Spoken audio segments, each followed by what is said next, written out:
Well, it's been going for about 3/4 an hour so far. It hasn't really saved us very much time because we spent most of the time sitting and watching it, fascinated. You almost feel like you could run a sweepstake in terms of which way it's going to turn and when. But it seems to be doing a very good job. One thing I would say is you'll notice that our garden is particularly mossy. Husqvarna say that over time this cures that problem because it cuts it so regularly compared to the sort of weekly mow that it currently gets. For the last 20 years we haven't really done anything other than cut the grass. It hasn't been aerated or scarified or anything. With quite a lot of trees behind us, so it has built up quite a lot of moss, so we'll keep you posted on how it does with the moss. Just while it's away, we'll have another look in terms of what's going on here. This is the narrow route to the front. You don't need all these white and yellow lines. These are for our purposes. The central white line, that's the guide wire to take it through to the front.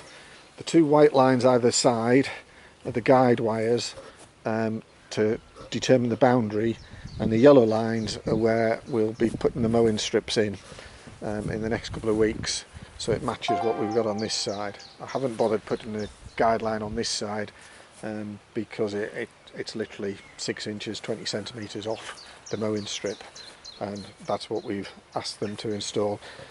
Tony and Mike from Sam Turner's did a fine job. They were here for a couple of hours. It was a 2 cup of tea job, so it didn't take them too long. They've got that wonderful cable laying machine. It just drops the cable in. And what I was saying previously about not saving very much time, here's Tina walking behind the mower. I have to recondition her that she doesn't have to walk behind it anymore. But the fascination of just watching where it goes is something to behold. And that's the area where we're going to have a new seating area, so it'll stop just before then. That'll be going in the next 2 to 3 weeks, and with it stopping just before then we'll be able to see the difference between where it's been cut and where it hasn't been cut. And there you go, quite safe. It stops when it meets an obstruction, especially an obstinate obstruction, and there it's off again.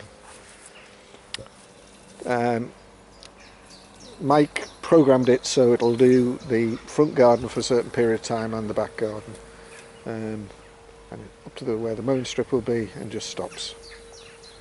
All very neat and clever.